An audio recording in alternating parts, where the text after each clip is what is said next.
Hello, everyone. Stop and let me ask you something that might make your heart beat faster. What if someone spoke your name today in a conversation you weren't part of? What if they said things about you, true things, vulnerable things, to someone whose opinion matters deeply to them? What if the mask they've been wearing around their feelings finally came off, not to you, but to someone else first? And what if that confession is changing everything right now, in this very moment, in ways you can't see yet, but might soon feel? Welcome back. It's Anna. And tonight we sit with the mystery of what happens when hidden truths stop being hidden. When someone finally speaks what they've been carrying in silence. When they confess to another person what they couldn't confess to you, when the truth about how they actually feel gets spoken into existence where it can't be taken back. Let me illuminate the landscape of what might be unfolding in the hidden chambers of your reality. There exists, in this present moment, in the spaces between what you know and what you don't know, the possibility of a confession. Not to you directly, but about you, to someone significant, someone whose validation matters, someone whose blessing is required, someone whose opinion carries weight in this person's life. In the ancient understanding of how truth moves through human connection, we know that people often speak to others before they speak to us.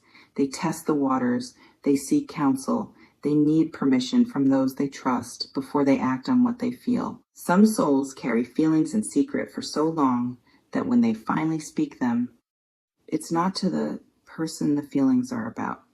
It's to a friend, a family member, a confidant, someone safe, someone who can hold the truth while they figure out what to do with it. You might be exactly the subject of such a conversation right now. Someone might be sitting with a person they trust, speaking your name, confessing things they've never said to you directly, things about how you affect them, what you mean to them, how they actually feel beneath all the pretending. And the person they're speaking to, they might be responding, advising, reflecting, giving perspective that could shift everything about what happens next. Let me speak into what confession feels like when someone finally stops hiding. This reflection invites you to consider, is there someone in your life whose feelings toward you have seemed unclear or hidden? There's a particular weight that people carry when they're holding unexpressed truth. It shows in how they look at you when they think you're not watching, in how they change the subject when conversations get too close to real, in how they maintain distance not because they don't care, but because they care too much to trust themselves near you. In the language of vulnerability and courage, we understand that confession is a threshold. Once words are spoken, they can't be unspoken. Once truth is named, pretending becomes harder. Once feelings are acknowledged to another person, they become more real, more demanding, more impossible to ignore.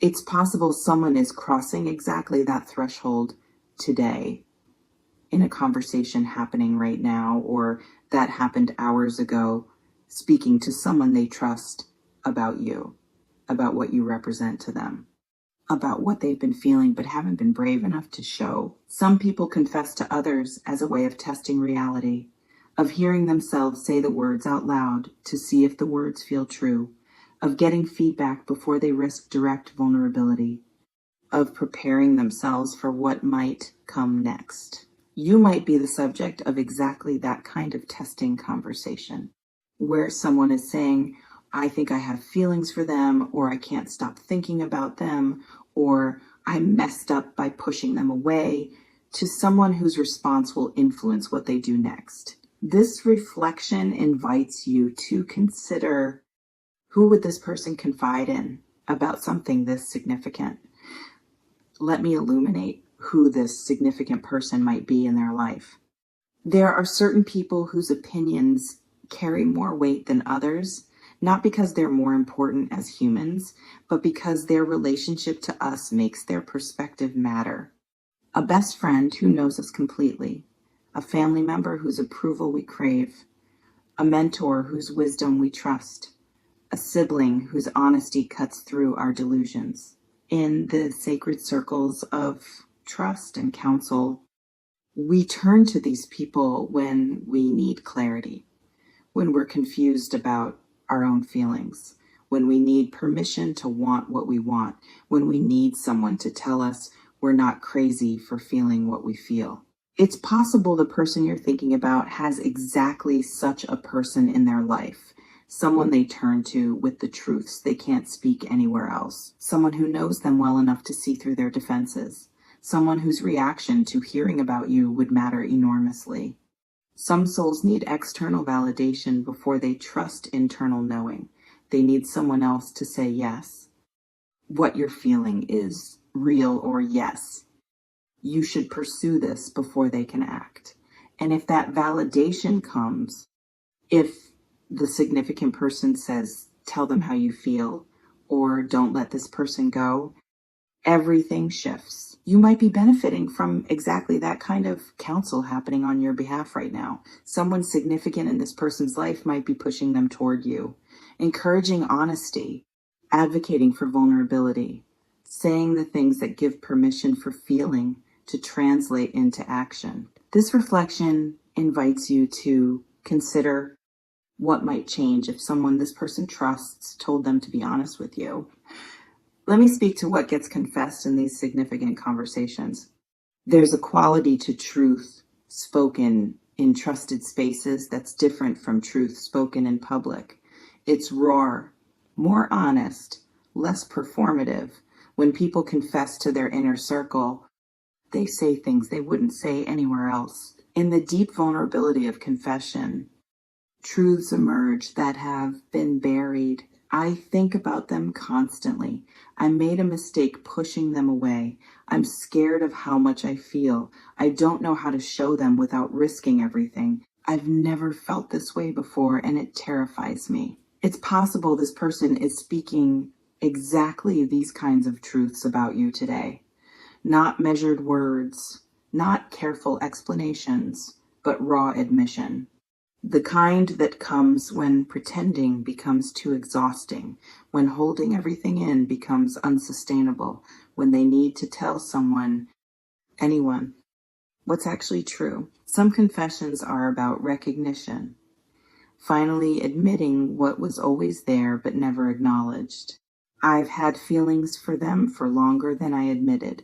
I was lying when I said I didn't care. Every time I pulled away, it was because I was feeling too much. Others are about regret. I should have been honest sooner. I wasted time protecting myself. I might have lost something real because I was afraid. And others are about intention. I want to tell them how I feel. I need to fix what I broke. I'm going to be honest, even if it scares me. This reflection invites you to consider, what truth might someone need to confess about you before they can move forward? Let me speak to what happens after confession to the significant person. There's a particular shift that occurs when secret feelings stop being secret. When someone speaks truth to another person, the truth becomes more solid, more real, more demanding of action. What was just internal now has a witness. What was just feeling now has words. What was just possibility now has shape. In the alchemy of confession and accountability, we understand that telling someone else creates a kind of commitment. Once you've said it out loud, going back to pretending is harder. Once someone else knows, maintaining the false front requires more effort. Once truth has been witnessed, It wants to be expressed more fully. It's possible this person is experiencing exactly that post-confession shift right now. They've spoken your name, they've admitted their feelings, they've made themselves vulnerable to someone they trust, and now they're sitting with what comes next, with whether confession to another translates into confession to you, with whether speaking the truth privately gives them courage to speak it directly.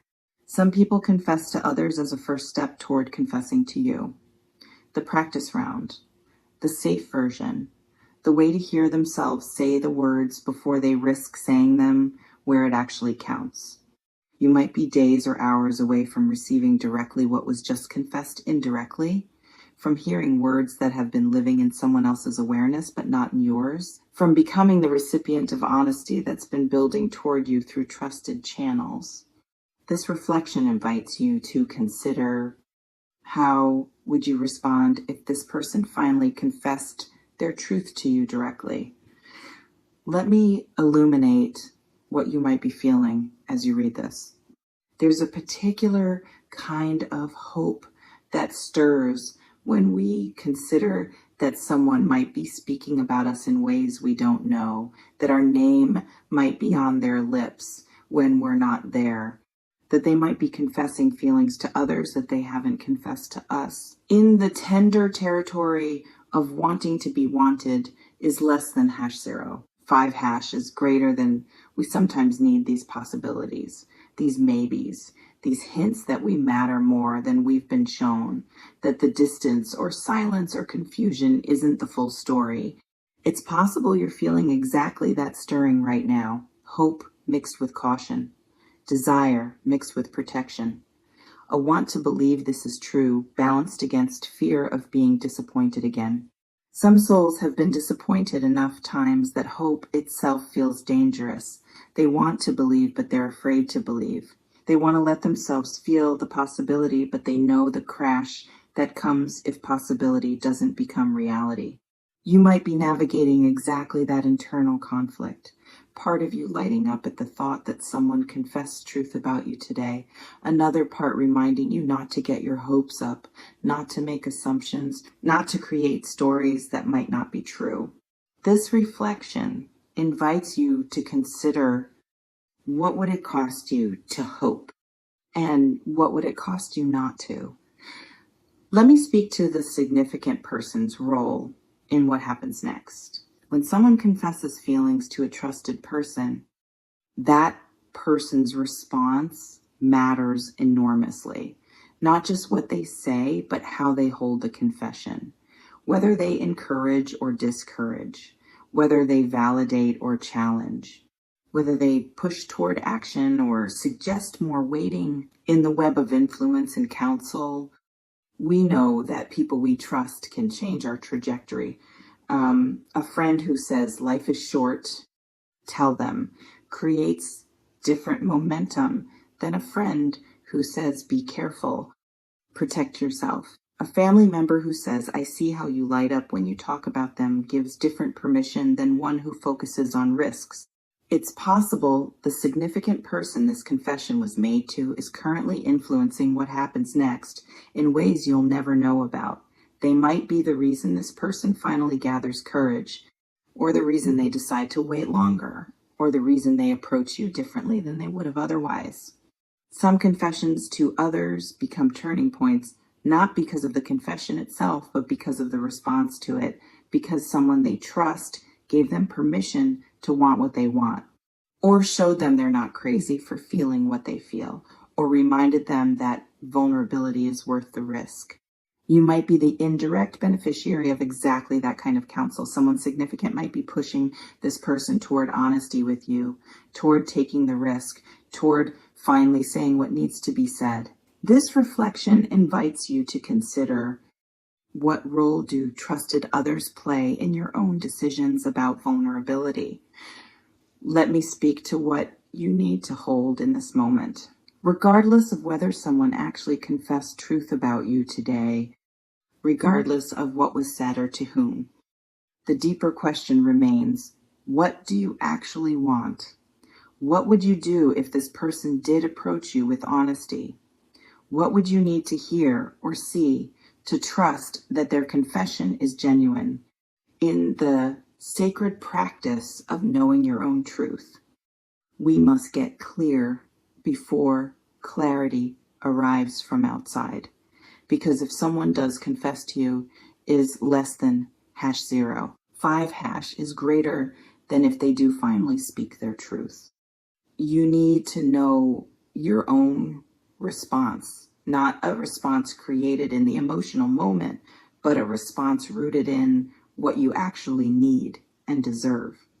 It's possible you need to prepare yourself not by hoping or waiting, but by getting clear about your boundaries, about your standards, about what genuine honesty and change would actually look like, about whether you're willing to receive confession that comes after so much silence. Some people receive confession and immediately forgive everything because they're so grateful to finally be chosen.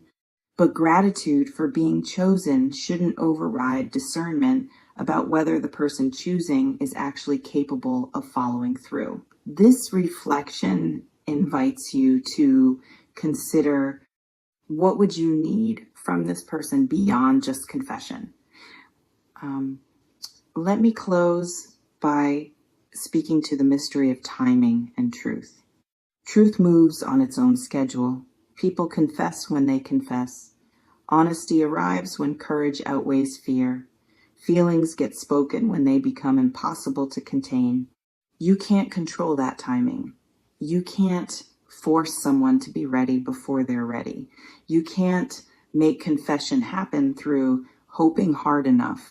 What you can control is your own presence, your own clarity, your own readiness to receive truth if truth arrives, and your own strength to continue living if it doesn't. In the wisdom of surrender and sovereignty, we hold space for what might arrive while refusing to put our lives on hold waiting for it. You remain whole regardless of whether someone confesses about you today. You remain worthy regardless of whether their truth includes choosing you. You remain powerful regardless of what happens in conversations you're not part of. The confession may have happened. The significant person may have counseled action.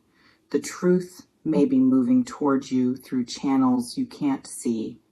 Or none of that may be true, and you're still here, still whole, still worthy of someone who doesn't need to confess to others before they can be honest with you.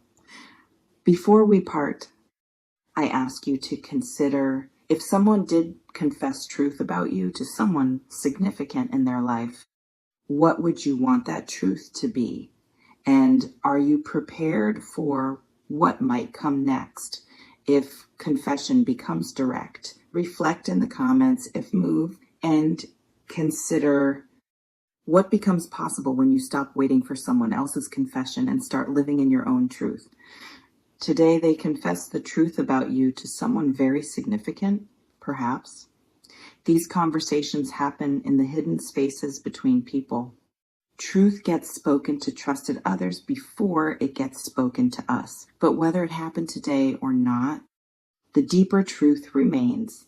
You deserve someone who doesn't need to confess to everyone else before they can be honest with you. Someone whose truth about you is so clear they can speak it directly. Someone brave enough to risk confession without needing permission first. Trust yourself in this. Trust that confession to others might be happening. Trust that your name might be on someone's lips in ways you don't know. But also trust that you don't need their confession to be whole. May you remain open to truth arriving. May you remain grounded in your own worth. May you know that confession or not. You are already chosen by the universe. The truth will speak when it's ready. You are ready either way.